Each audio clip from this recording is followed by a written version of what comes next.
काय आहे की साधारणतः अशा मर्डर केसेसमध्ये 5 पेक्षा 6 पेक्षा 7 पेक्षा ज्या प्रकरणामध्ये आरोपी असतात, कधी कधी एखाद दुसरा आरोपी हा केसचा निकाल शेवटपर्यंत लागेपर्यंत सुद्धा भेटत नाही.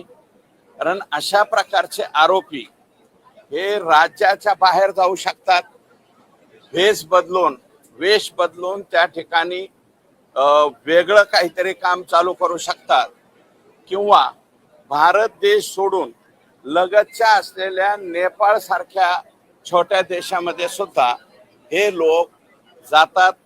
त्याच्यामुळं दुर्दैवानं असे आरोपी भेटत नाहीत. CIDचा, कारण हा तपास CID कडे आहे, CIDचा पुरेपूर प्रयत्न त्या ठिकाणी आहे त्याला जेरबंद करण्याचा, आणि तो लवकरात लवकर हो अशा प्रकारची अपेक्षा.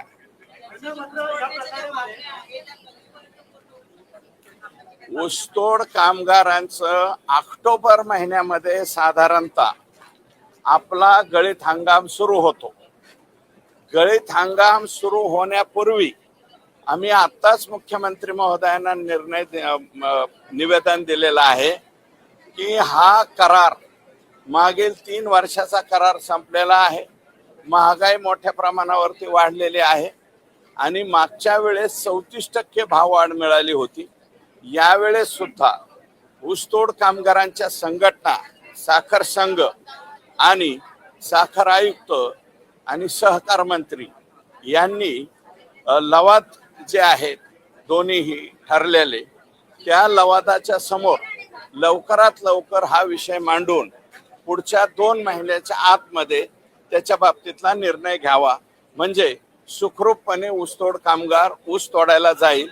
कारण इथल्या करारावर कर्नाटक राज्य सुद्धा अवलंबून आहे, गुजरातमध्ये आमचा ऊस तोड्या जातो तो सुद्धा अवलंबून आहे, आणि काही मध्य प्रदेशापर्यंत जातो, आणि काही आमचा ऊसतोड कामगार तामिळनाडू राज्यापर्यंत ऊस तोडायला जातो, आणि त्याचं प्रमुख ठिकाण हे बीड जिल्हा आहे.